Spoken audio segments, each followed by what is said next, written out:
Hi, I'm Kara, life coach, wife, and mom to 4 incredible and unique children. It wasn't all that long ago that my son received a diagnosis that had my world come crashing down. I lacked the ability to see past the circumstances, which felt impossible, and the dreams I once had for my life and family felt destroyed.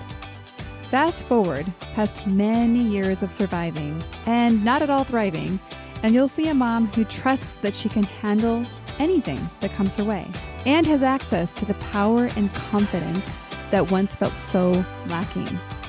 I created the Special Needs Mom podcast to create connection and community with moms who find themselves feeling trapped and with no one who really understands.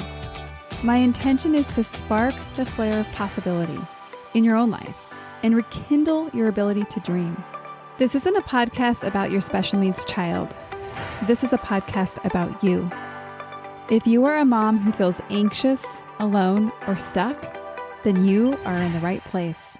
Welcome. Hello and welcome to the Special Needs Mom podcast. Today is an interview style episode, and I am excited for you to meet and enjoy the company of Kim Guche. She's a hypnotherapist, and like me, she's on a mission to help special needs parents. And like me, she's on a mission to help special needs moms. And her expertise is hypnotherapy, along with NLP, as well as current and former speech language pathologist. So she shares a very unique perspective, having been somebody who was the person, witnessing us alongside our children as we try to figure out how to do this whole special needs parenting thing. We had fun in the conversation. We explored just a little bit about kind of the misconceptions of hypnotherapy, laughed a little bit about a few things here and there.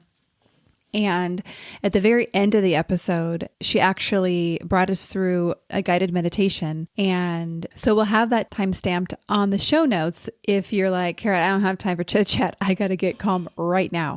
So go ahead and skip there if you need to, but listen to the interview. I think it'll be intriguing to you and offer some insight and hopefully some inspiration. And again, the technique she shares at the very end is something that I think is a resource we can go back to over and over again, whether we go back to the recording or we do it from memory. So with that, let's get right into it. Well, Kimberly, welcome to the Special Needs Mom podcast. Thanks for having me. I'm excited to be here. I'm excited to have this conversation. It's one of those things where I'm like, ooh, I'm like a little intrigued by all the things that you have expertise in that I do not. Of course, we have a lot of co-expertise as you're a coach as well. Is that correct? Yes. So let's start with a little bit more about who you are, where you came from, all the different things about you as a human being. So will you introduce yourself to us? I sure will.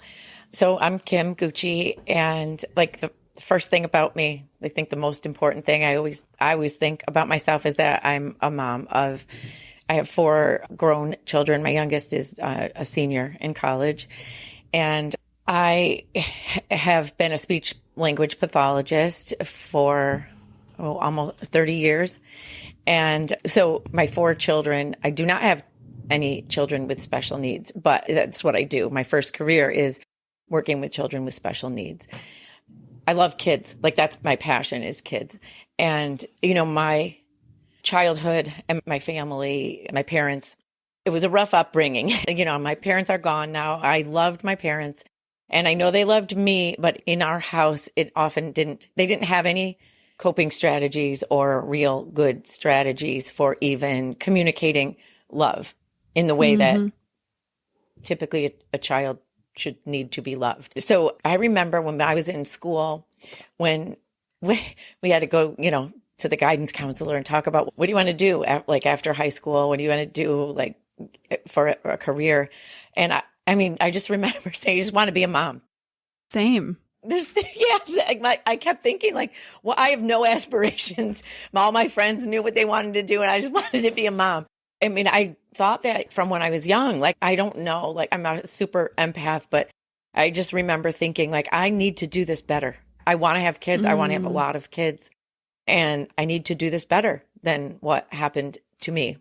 So I picked speech pathology. I'm not really sure. I think because I had a strong connection in where I grew up the New York State School for the Deaf and Hard of Hearing was there. And so I had a strong connection to that community because my cousins worked there. And it was always just, I was enamored with, I like language, obviously. I fell in love with American Sign Language and just how to help, communicate when there's that barrier, that communication barrier. So I ended up going into speech therapy. And then through that, when my first child was born, it was just too hard to be in the schools because it's too much of a caseload. And I wanted to be obviously part-time working because I wanted to be there for my son. So I was doing early intervention in preschool, so going into the homes. And I think that it really started to hit me when you're in someone else's home and when you're an empath, like you can feel the energy of that home. And, when you can just kind of feel like what's going on with the child, like how a lot of the tantrums and the behaviors start and then continue. But there's a feeling inside of each home. And then you get to the end of 10 of those by the end of the day. And I'm like, wow, it's exhausting. I remember thinking that there's a lot more here that needs to be done than traditional speech therapy. But of course, try and tell people that, talk about the energy in the home. Like, where are you going with that, right? All my ideas that I had, I just knew I had a sense that there are more things that can help families and children other than me sitting on a floor trying to, but I didn't really know at that time what it was. But I just knew like these families need help because the children are reacting to the mom. And, it's hard to make progress with a baby or a toddler who's out of control. Like, even though they loved me and the kids would love me when I came in, but you have a parent that's in the middle of a grief cycle or they're angry or they just want to vent and tell you what's gone on and how angry they are at the doctors. And so I have this child on my lap and this baby or this little one is reacting to the mom's energy about what's happened. The baby's feeling the mom's emotions. And then, the hour's up and then they're like, well, they didn't talk today. I didn't get anything done. I mean, there's so much complexity, and I can even think of myself in different circumstances when, in my shoes, it's like sometimes we're just desperate for someone to hear our story and to see the whole picture. And when we have a professional like yourself that we think might understand, we're like, we have to tell you everything because you have to see us. And I can see how you come into these homes and see it over and over again. And you see these common themes and you see the, you're saying you feel the energy, and I can very much kind of feel what you mean by that. So there was a moment where I remember saying, because when you're working with kids, you have to reteach. So every week I would go back, and it didn't matter whether it was kids in the schools or, the little, like the preschoolers. I remember saying, wouldn't it be great if there was a way to somehow program the brain so that these kids could remember what I taught them, so we don't have to learn it again every time I come back, because there's so much relearning. It's like they forgot everything. We got to start over again. I said, it would be great if there was like a magic wand or some way to bypass that, so we could just add on instead of go all the way back. Several years later, I ended up getting divorced. And so I got offered to switch over to long-term care, which I never wanted to do, and then be a travel therapist. Did not want to do that, but I had 4 kids and I'm a single mom now. So there was more money in a long-term care doing speech therapy that way than there was with peds. So I switched and I ended up in a nursing home setting. And the physical therapist that worked with me was married to the guy that owned like the most successful hypnosis practice in our city. And I had wanted to go to him for me, just because I wanted to do my own session. And I did not like the job I had. It just wasn't me. And I was missing, I wanted to be with kids, but it wasn't paying enough. So you got to do what you got to do as a mom sometimes. Yeah. So I walked in and he had a plaque on the wall, and I was miserable. My dad had just died. My mom was sick. I have 4 kids. I'm miserable because I'm alone now, and I'm working 2 jobs. I was always doing a full-time job plus then other per diem jobs. And I just felt lost in my life. And I walked in and there was a plaque on the wall. It was a comparative study that was a percentage of success with resolution to a problem over how many sessions. So it was comparing cognitive behavioral, traditional talk therapy, and hypnosis. It was something like, for hypnosis, it was like 90% change or resolution of a problem over like 3 sessions. And I saw that, my eyes saw, that's the first thing I saw. And I said, that's it. That's the answer. That is the answer to the question I had always asked. How could I help people better? And is there a way that we could program the brain? I didn't even know really anything about it yet. I just saw that. And I said, like, could I learn to do this? And he said, absolutely. And we never even did my session. I just paid him to do my certification. And he said, we could start next week. So I went home and told my kids. You skipped over. Told the kids. And my son said, wait a minute, Missy. He was in high school at the time. He said, listen, Missy, we cut you a lot of slack for all these crazy things that you do. So he said, we let it go when I've been into energy work and a lot of things that people would consider out there for a long time. He said, we cut you slack when you wanted to do this. We let it go when you thought you were going to be the next best tarot card reader, blah, blah, blah. And then he said, now you've really crossed the line. He goes, you go right back there and you tell that guy you want your money back. He was in 9th grade. And I said, you're just embarrassed that you don't want your friends to find out that your mom's going to be a hypnotist. And he goes, yeah, that's exactly what it is. He's like, precisely, 100%. You nailed it. But you know what? So I did it. I said, you know what? I'm going to do it. It's not crazy. I'm going to do it. And all 4 of them, even though they made fun of it and they thought it was nuts, they all use, to some capacity, energy work, hypnosis, NLP, subconscious work in their life. So, and then my youngest, she was so open-minded and she'll do anything. So she was my guinea pig for a while just to see, like, can I even do this? And they saw all the things like that my daughter was using it to help her study, to help her, she wanted to be a better volleyball player, like improve her sports, improve her confidence. So they were watching all of that and they were like, wow, there's something to it. So that's kind of how I got into it. And then I thought, wow, this is going to be so great for kids because instead of watching them struggle and taking the long way around, conscious brain, trying to make changes, using willpower or, just, it's like, wouldn't you rather go lightning speed instead of going like in a horse and buggy to resolve a problem? Like, it's just so much faster. And kids are so great because they're open. They're just so open and they're not jaded. So when I started seeing that it worked, I thought, wow, well, it's easy with the kids. Well, what could I do for the moms? Like, how could I help the moms? Because every mom is the child's first hypnotist, right? The kids are hook, line, and sinker, listening and believing and absorbing every single thing you say and do and what's on your face and what you're feeling. And so anything I did with a child, even with, mindset or unconscious techniques, is going to be undone by the mom. Yeah, if you think about like the exposure hours, right? Like in terms of you have an hour with them and then the rest of however many hours of the week they're with somebody else. Well, let's get a baseline understanding of like, okay, what is exactly hypnotism? Like, I obviously have heard of it and I have maybe an idea of it, but how you would define it, what is it exactly? And then the other question is like, why do you think there is so much caution around it or like maybe misconception? So, because I just feel like it is kind of in a category that's different than a lot of other modalities. And so I want to hear your take on it. Yeah, that's a great question.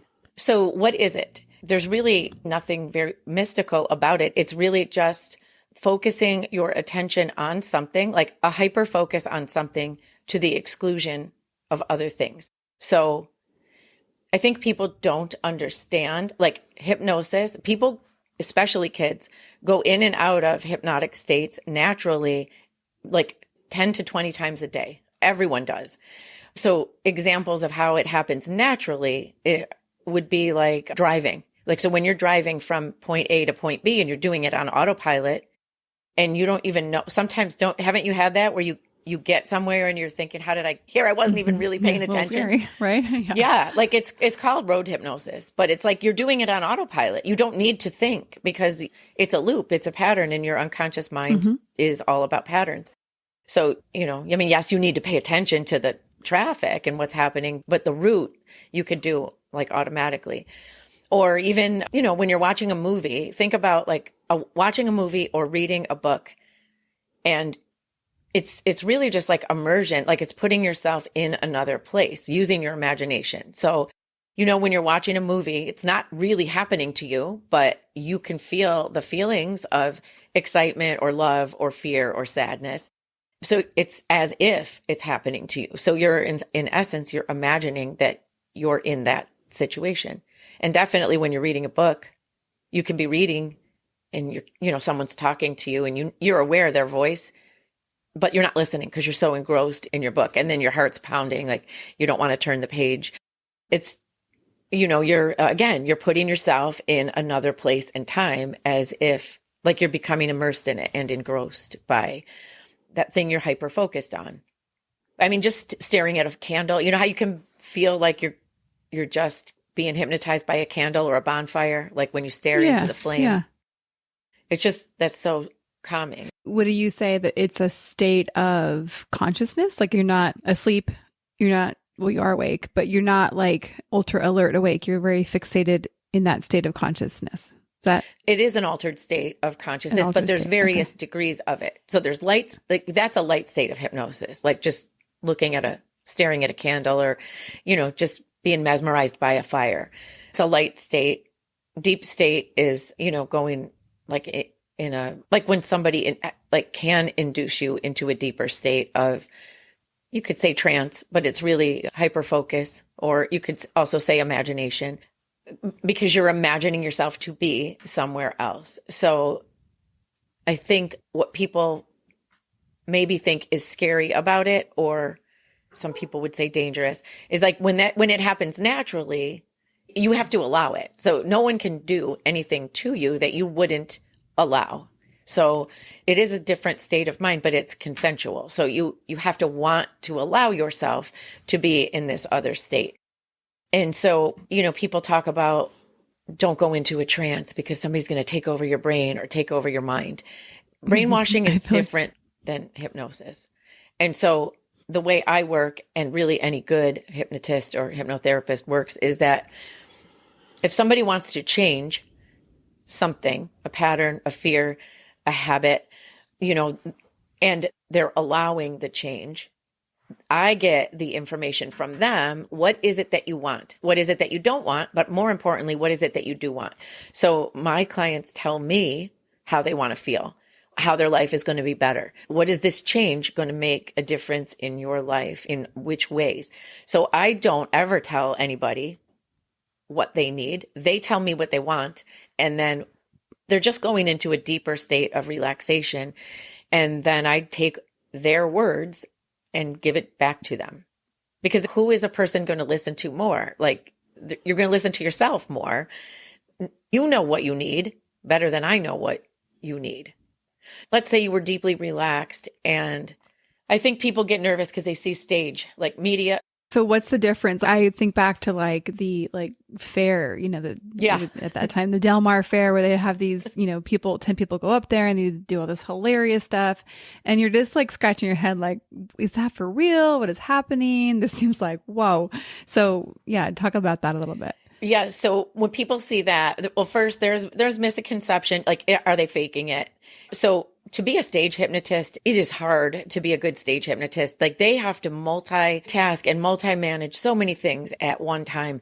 And a really good stage hypnotist, it happens so quickly, like a magician, kind of, but they're able to determine who is going to be a good candidate to suggestions and who's not.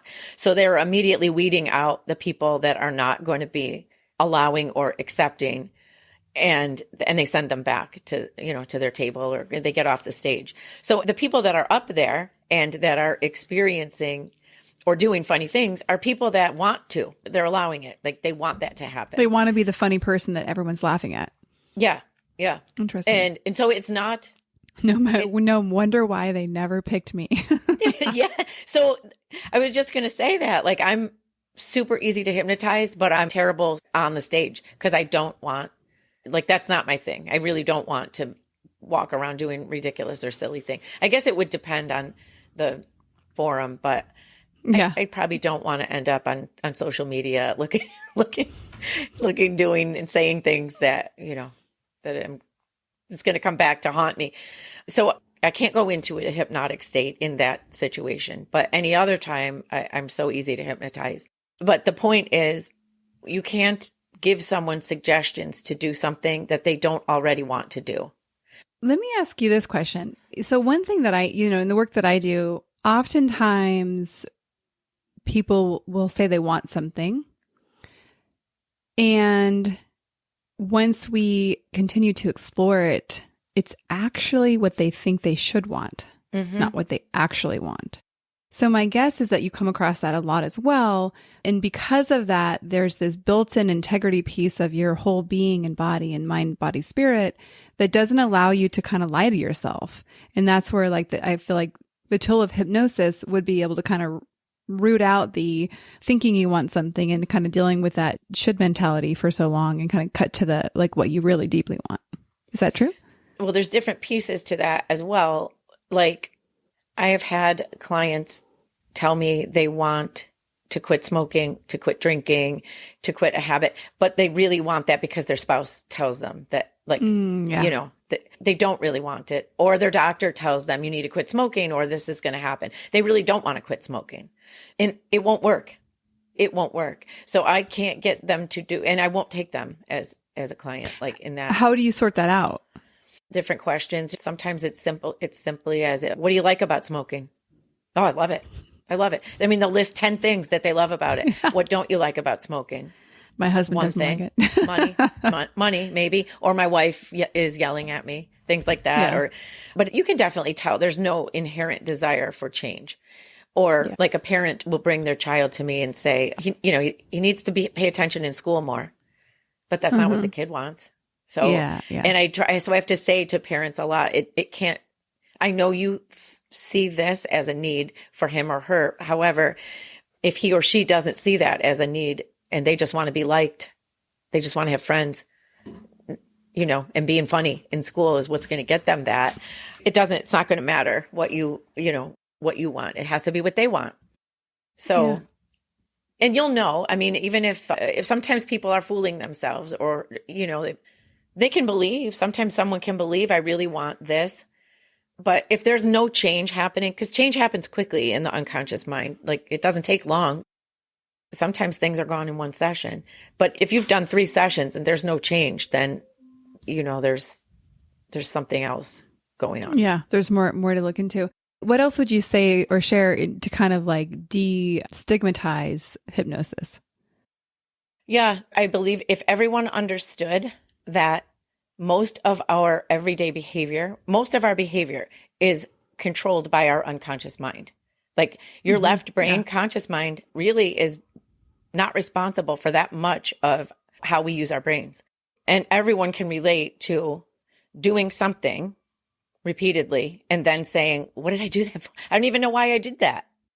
Why do I keep doing it? I know I need to X, Y, or Z, but I still keep doing it anyway. I know I need to stop, but I can't stop. It's so all the things that we do habitually or as a pattern or on a loop is all unconscious.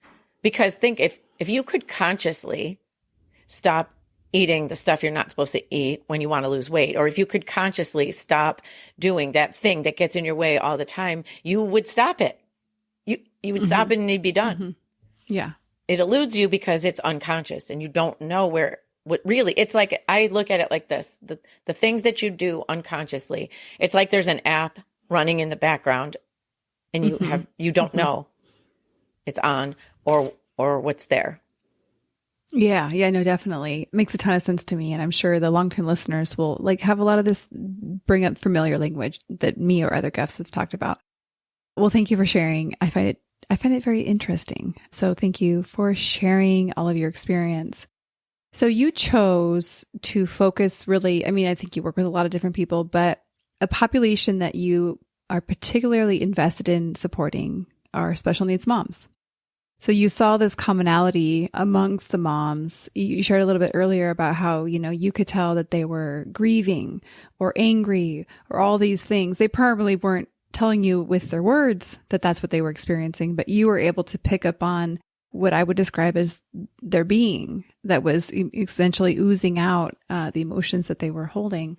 So I wanted to ask a little bit more about like what other factors do you see as common traits amongst this mom community, just as like your reflection from the outside looking in, just to help with our own awareness of like, what are things that you saw as common signals that the moms were either grieving or angry or sad or all of the above? There's just so much, right? I mean, being a mom, it's the hardest job there is. It's the best job, but it's the hardest job there is, regardless, right? But then when you have one or more children who have needs, whether they're medically fragile or autism or behaviors or, attention issues, and then let's say they need, in their early years, probably therapy is coming to them in the home, like physical therapy, OT, speech, then you get to a certain point and then that's not happening anymore. So you need to maybe take the child out to those therapies. That's a lot. Or all the doctor's appointments or nutrition. There's just so many specialists that some of these kids need. And then how many feelings go along with that? Like 2 of my specialties as a speech pathologist were feeding, kids who were failure to thrive or kids who couldn't settle down to eat or, the real picky eaters who are living on cookies, like, that's all they'll eat. Or my other specialty is kids with hearing loss. In that there's guilt, like the mom feels guilty, especially if the child won't eat. I mean, that's like a basic thing that every mom who, if you can't nurse or feed your child or get your child to eat, and you have to have like a speech therapist come in and that child will eat for the speech therapist, but not the mom. Wow. I mean, that's terrible. The feeling of why won't he or she eat for me? It breaks your heart. Mm-hmm. So, I mean, there's sadness, there's guilt, there's frustration. Exasperation. Yeah. And it's overwhelming. And then there's fear. Like, what's going to happen when there's no me? What happens to this child when my husband and I are gone? Also, like, I didn't sign up for this. Then there's anger too. Like, this sucks. This is not what I thought being a mom was going to be. It's hard. Yeah. And so you're doing more crying, screaming, floundering than laughing. And every mom wants to be that mom I don't know a mom that doesn't want to be the best mom ever. Or, and have the moments of like hugging and laughing and silliness and playing. When do you get to play? When you have all that. Mm-hmm. And then you have maybe I would see this a lot too with my friends with kids with their needs, but also in the homes that like the children that don't have needs are getting less attention because they don't need it. Not because they don't need it, because there's a vacuum sucking all the attention somewhere else and it's not available to them, is what I would say. Not that they don't need attention, but they don't need the specialists or the... Yes. They can eat, they can walk, they can talk. They don't, they don't need somebody. Yeah, they will survive on their own, as in the other one may not. So you see all these common factors, these commonalities amongst this community group. So what would you say now with your expertise, and kind of what would you offer this community given what you can see from your perspective? Well, I would like to just make the point that how I realized this could help was because I didn't have kids with special needs, but I had 4 kids with a lot of needs. Mm-hmm. So, I mean, my kids were not expecting us to go through a divorce. So, and they weren't expecting that their father was going to move 3 times in a year. So they didn't have special needs, but they had a lot of emotional needs inside of what happened. And then I was running ragged. So I was doing the best I could, but, I wasn't present a lot of the time when I had to work. And I had a lot of my own trauma. So I thought, once I got certified, my first certification, I thought, well, let me start. I want to see if this works for me. I was a train wreck. That was the most miserable I was in my life. So I thought, well, I had been going to talk therapy forever and nothing was changing. So I thought, well, let's see. Because I kept feeling like I don't have to live like this. I know I don't, but I don't know how to not. So I started doing the work of it for myself. And first I found I started with things that I knew I could get resolution quickly. I had a crippling fear of lightning and bugs, bees. I was making my own kids anxious by my anxiety. So I thought, well, let's see if this works, if I can not be terrified every time it lightnings. And I got rid of those fears and it was easy. So then I thought, okay, well, let's see if I can fix my terrible temper. I was raging a lot and just my moods. I was all over the place. That wasn't as quick and easy because I had a lot of trauma, but it worked. When I started realizing, oh, wow, I don't have to react to these things, or I can be calm even when my world is falling apart, which happens a lot when you have 2 dogs and 4 kids and you're working multiple jobs. Nothing goes as planned. But when I could be calm and I could laugh at that instead of scream and cry and throw things. And, we used to just joke around and call me the Hulk, like Mom's having another Hulk moment. That's funny because my son, we call the Hulk. It's very explosive. Yeah. Yeah. I get it. When it doesn't feel good. It doesn't feel good. Yeah. And actually we talk about, I think of episodes in the past that I've done. I can't remember the name of them. I feel like there was a name that I really liked, but talking about anger, mom anger and exploding. And kind of actually calling it hey, this, let's not pretend like this is happening in secret anymore because 1, your kids know. And 2, it's more, I think a lot of shame is around how people explode and how their anger shows up. And so, shame exists very well and stays alive well in secret. And so I like to talk about those things. And so I think it's really cool to have you share that story of this was how it was. I was very explosive. And what's beautiful is you continued at it, through the use of this tool that you have to really change. And that's amazing. One time everything was going wrong. And I remember I was so out of control and my neighbor walked in. She came in the back door and I was in the middle of a complete rage. And, she asked me if I needed help, if I needed to go to the hospital. I was that out of control. I was so embarrassed. And I knew, I always knew, I need to do something about this because it's not good. And then you just feel so bad because it's not their fault. It's not the kid's fault. And, and then if that happened before school, all I could think about all day was now they have to go to school like that after all that happened. How are they going to have a good day? And are they even going to want to come home? That's what I would think a lot. Maybe they want to go to someone else's house, not this one. And it wasn't okay with me. So I had to find a way to fix it. And once I realized that I could feel different, but people don't know what they don't know. So I thought, well, if I could change, if this could get better for me, this could get better for anybody because it's not a conscious thing. You're not using conscious thought or willpower. You're really undoing.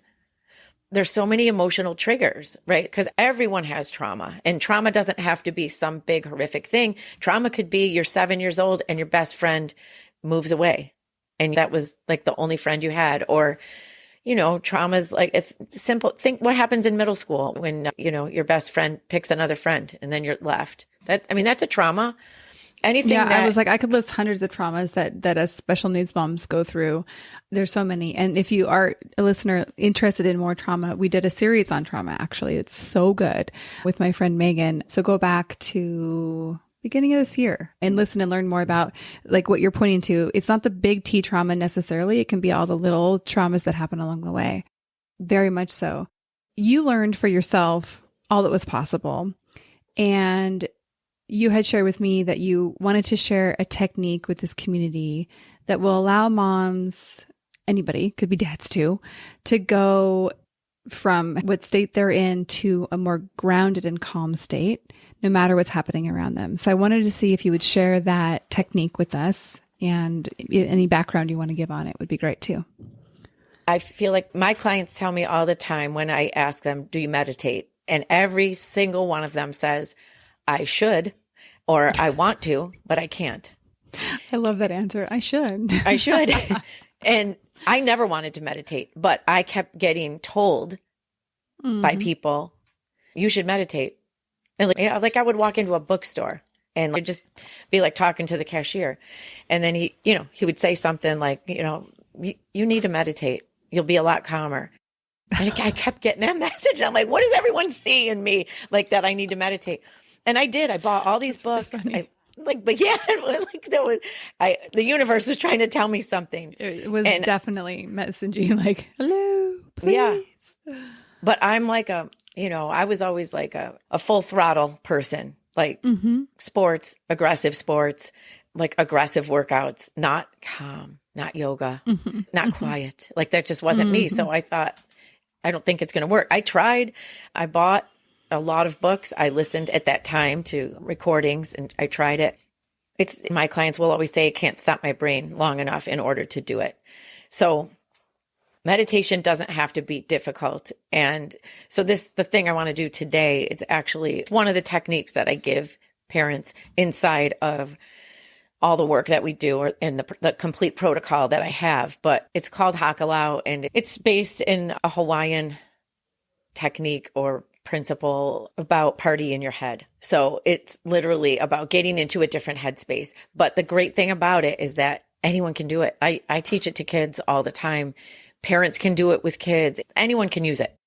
It's not difficult and you can do it in 30 seconds. If you need to, you could do it in 3 minutes. It's very quick and easy. It will definitely make you go quiet and it definitely will expand your awareness and it will take you in a quick timeline out of the place that you're in but you need to recognize I maybe need to calm down right now. Yeah. You have to have that cue of like, now's the time where I need to do this technique, this tool, right? Yes, but it's preventative. Like you can do it. That's what I love about it is it's easy. There isn't a person who can't do it. And you can add to it. There's so many things you can add inside of it and you could make it more than the simplified version, but it really doesn't matter because it's just good no matter how you use it. You could do it preventatively. If you know you're going to be going somewhere with the kids, to the grocery store or a birthday party and you're on edge already because you're worried about how this is going to go. Is your child going to have a tantrum or is someone going to be mean to my child? And you're not sure how you're going to react. You're already on edge. Like, wouldn't you rather go into that in a different headspace? So you could be calm about it and then in a different space, like whatever happens, this is not a reflection on me or my child. It's not. Yeah. And we're still good. We're still okay, and I can still be at peace, even if this birthday party doesn't go the way I want it to. It helps you let go of wanting to control all those things as well, because that's hard. It takes such a toll on your mind, body, soul when you're constantly feeling like, I need to fix this for this child or these kids. Like it's all on me. Everything, the weight of the world is on definitely. me. I can't fix it. And then you just want to control everything. But really, the bigger lesson is about letting go of the need to control. So This is helpful. It's not the be all and the end all. It is just something that you can learn and you can do it easily. So anyone that's listening now, I like to go on YouTube because it's easy and quick and you can just put in a meditation, like meditation music for calm or Reiki music. Just get a calming. I just recently, and actually I was listening to this before you, I put spa music in Spotify and like there's a million lists. And so I was basically in the spa in my head. Yeah. It's pretty great. But even, you know what? Honestly, you can change so much just by, I'm going to segue for 1 second. When I was working in a group home I was doing speech therapy, but we were doing the group homes for adults with developmental disabilities. And then what happened during COVID was, all these guys were out at their day programs all day when it wasn't COVID. But then when they were cooped up together in these homes all day and all night, they all started fighting and dinner was a nightmare. And so they're asking the other speech pathologist and me, like, can you help us? Like, what can we do at dinner? So they thought I was crazy when I said, change the energy in the house. Simple. Like, instead of keeping the TVs on and all the bright lights, why don't you turn the TVs off, put on spa music in the background, dim lighting, not bright lighting, candles or whatever. Do whatever you need to do, even the fake candles, like the battery operated candles, but take all the sensory stimulation down. like 10 notches. Dinner's going to go better. And they laughed. All the managers of the houses thought it was funny. They didn't want to do it. They wouldn't. Interesting. They weren't into it. I'm like, I'm all in. I would definitely do that. Yeah. What do you have to lose? It's not going to be worse. Right. And then colors, even you could do like change the colors of the placemats or the napkins, make them like light blue or calming colors, not red or, like things that are going to hype people up. And so we had 2 homes out of all of them that said, we'll do it. We'll volunteer. Let's see. We'll do it for a week. Let's see what happens. It was unbelievable. You could hear a pin drop when these guys were eating dinner. It went from screaming, yelling, throwing things, fighting over the dinner table to they were just eating in peace. Their nervous systems were just like, thank you. Like we needed that. And we maybe didn't know how to communicate what we needed. So absolutely. That's great. That's a good little nugget. That's a bonus nugget that we have. So that's awesome. Yeah. The morning, it makes getting ready for school in the morning much better when there's no TV, no tablets, there's no tech. It's just music, like quiet music, and, then change the lighting. Love it. I feel like it could be used many different times in the day, or even like after when school. Kids get in the car for after school or get home from school, all the different things, especially now that we're, at the time this recording is going to go live, it's going to be right in the height of Christmas season for many people who celebrate Christmas. And a lot of that music, honestly, is very agitating to me. Like my nervous system, like it's just too much for me. And so that could be something to consider too, of playing around with like what works in terms of all of the holiday stimulants. Okay. You got to give it to us. What is the technique and how? So I do it different every time. So I'm just thinking, all right, so what we want to be, let's go with a feeling. So you would want to set an intention before you go into the hakalau state.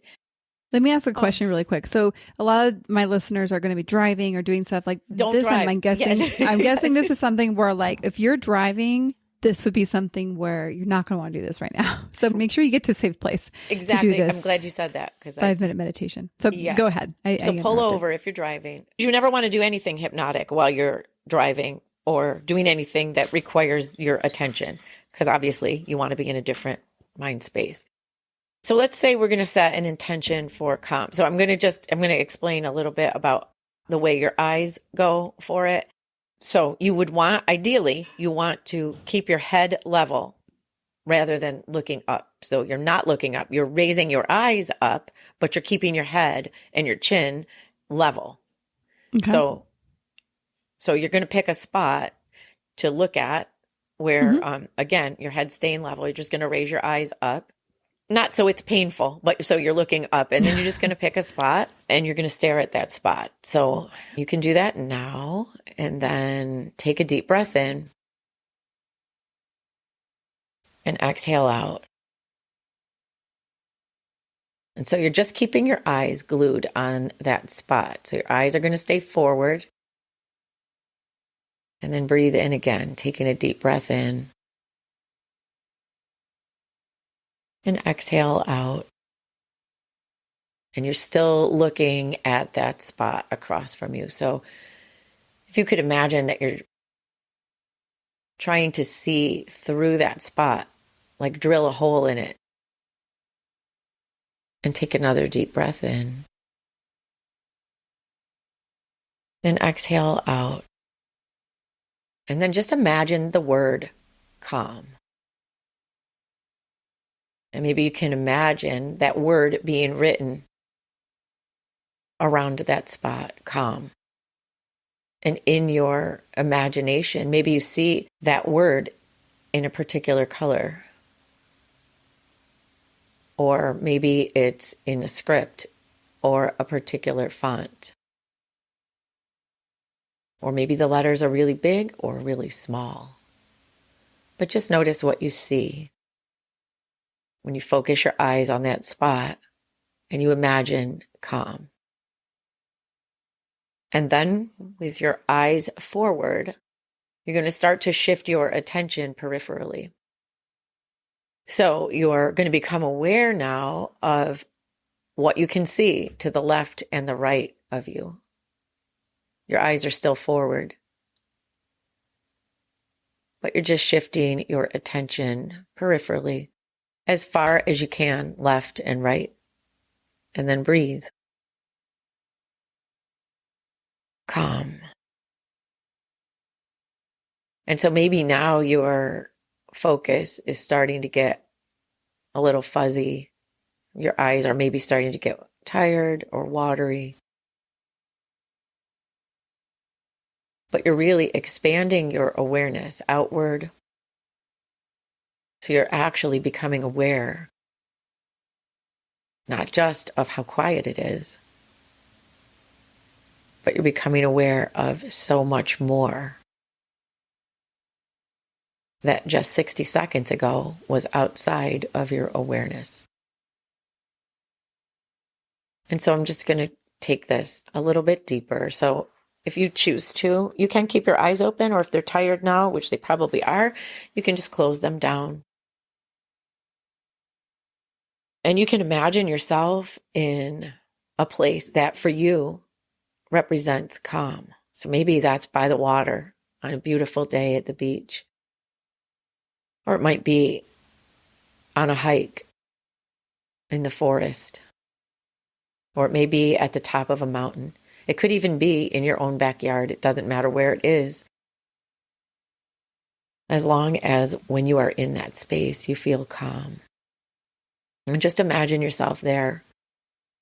And you can imagine roots at the bottoms of your feet, and roots at the base of your spine, and roots at the palms of your hands, and roots at the back of your skull. And imagine those roots growing and going down into the earth. And you're still aware of quiet and calm. And as you focus on that space, wherever you are in your mind, you might begin to feel a sensation in the feet or the legs, maybe a vibrating or a temperature change or a tingling sensation that represents the healing energy of the earth, just coming into filling the body, breathing in calm and healing, coming up through the feet. And at the same time, you can imagine a white light filtering down from skyward, a beautiful white light that has a warmth to it and a quiet and a calm. And the white light comes down and goes through the top of the head and just starts to gently flow down the body. And the white light just brings a sense of quiet and calm and peace. And as that white light flows all the way down the arms, down the spine, down the legs, and then comes out the feet, just imagine that you become encompassed by that white light. So now you're inside a bubble of white light. So it really doesn't matter about the noise or the chaos or the stories or any of the excess stimulation that's happening outside. Because inside that bubble, you are safe and peaceful and calm. And inside this bubble, you can just take a moment to just picture the eyes or the face of your child, your children, or your family, and the vibration of love. And really feel that connection of quiet, calm, and love, regardless what happens out there. And just breathe that in. And then just know and remind yourself that you are doing the best you can. You're doing an amazing job. And that nobody can do this job for this child or these children better than you. And then just breathe in love and calm. And then whenever you're ready, You can open your eyes. And whatever it is you're going to next, you're now in a different space. What a beautiful journey. I love the power of guided meditations. And you can do that for yourself because you don't really even need words. You just need, imagine, set your intention. Imagine your own word. It might not be calm in every minute. It might be confidence, or it might be quiet. It might be happiness. It doesn't matter what it is. But the powerful part of it is putting your focus on that thing, that spot in front of you, and then shifting your peripheral vision. So your attention goes peripherally, and then just breathe. Even if you just did that for 5 breaths, you're already in a different space because you're taking yourself outside the moment. Yeah. Well, I think it's like, it takes a lot of focus, I found, to really intently focus with your eyes and be that present in the focus. And I think probably there's a lot to what it takes to do that. Asks you to take your attention off of everything else except for that. And that when you focus, that you can actually experience like the calmness in the present moment in your body. And that was really neat. I'm thankful that this is a recording that we can bookmark and go back to as a tool to be able to actually have your voice guide through that meditation. I really, my former career being in horticulture, I love a good, rooting. Yeah, for sure. I love a good rooting exercise for all the reasons. No, but especially that you share this as has a Hawaiian origin, and just picturing, I don't know the name, the trees in Hawaii, but they have like the roots that come down like from everywhere and root into the ground. I guess they're maybe not roots. I don't know what they are, but how cool is that? So thank you very much for sharing that. You're welcome. In addition, your listeners can access I created a hypnotic meditation. It's called The Peaceful Parent. So I can share that with you as well. And it's just a download. So they can just click on the link and have that available for a download. And it's really great. There's a lot of good suggestions in there that remind parents that nobody's perfect. You don't have to be perfect. It's not about being perfect. That download really helps you connect with what you love about your child. Right. Because it's easy to get out. It's easy to get so caught up in all the madness of all the things that you need to do, especially if you're working. Especially for those of us who have children that have a lot to them. And a lot to them, meaning there's a lot of things that our children do that we don't love. And so reconnecting to who we love and to how much we love them and to the experience of loving them, I think that can be so powerful. So that could bring us on a whole nother tangent. I want to be mindful of your time. And again, just thank you so much for the gift that you are, that your heart to share your passions with this community. And we will definitely have the link to the resource that you shared on the show notes for people that want to download that. And as we kind of close down this conversation, is there anything left that you want to share as we wrap up? You said something that I think is really important, that if you have a child that has maybe a lot of things that they're doing that you as a parent don't necessarily like or even understand, right? Because if your child has a lot of sensory needs and is nonverbal, they're using their sensory system to help regulate them. And so they're maybe engaging in behaviors that you don't understand. And so it might be annoying, right? It like, why are they doing that? That it's annoying. But remember, every behavior has a purpose, right? A lot of these behaviors that happen, they're not doing these behaviors to annoy anybody. And I will tell you what I noticed myself, being the train wreck, working with a lot of kids with autism. And I love working with kids with autism. I love them and they love me. But what I've learned as a speech pathologist is that, and as being a mom, these kids are so intuitive. They're their sensory systems are they know before you even leave your house. They can tell if you're going to be in a good mood or not. They know it from the parking lot. So when I'm off, they're off. And when I'm calm, they're calm. I saw it so many times with them that I would come in with a happy face and I would come in like I want to play. And always they knew I love them. But if I wasn't in a good space, then they were going to be off. They were going to have behaviors. But if I did something to ground myself or to calm myself before I went in, and I would do it just to play around with it because I thought, man, I'm crazy. I don't think this is really a thing, but it is. And so I would try and see, what happens if I'm off? What happens if I'm not? So, and I'm one person in their life for a half hour or an hour, right? But I would notice the difference. When I was good, in a good place, they would be phenomenal. They would even talk sometimes. Like I would have sessions that were all unreal. So think about that too. A lot of times it's not them, it's us. I want to emphasize, I know we're closing down the episode, but you said if I was good, like they were good. And I paraphrased.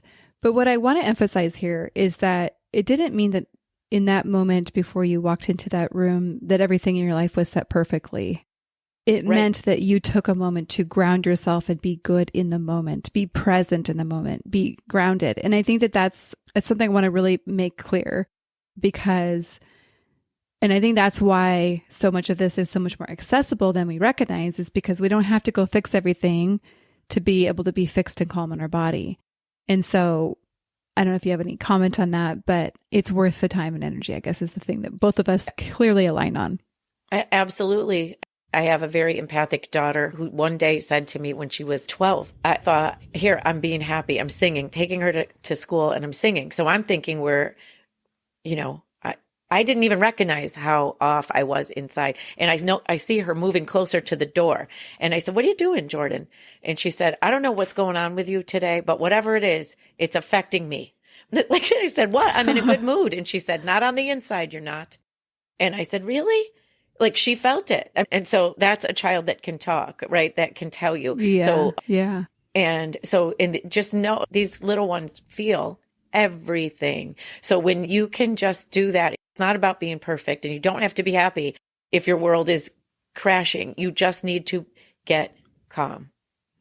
Yeah. And it's not about fixing anything. It's just about being more in a love vibration rather than a fear, and we could spend a whole nother hour on that, but the grounding will fix it. That's all you need to do. I think a good name for the episode is You Just Need to Get Calm. And I'm not joking. I just feel like, it sounds so direct. Like you just need to get calm, but we all just need to get calm and it's accessible to us, I think is what we've proved here today. Well, Kimberly, thank you so much for giving us your time and your energy and your giftings. I really appreciate it. This was so great. I really enjoyed this. Yeah. This was really fun. Thank you so much. You're great. And thank you again. You're doing great work. Thanks again. Have a good evening.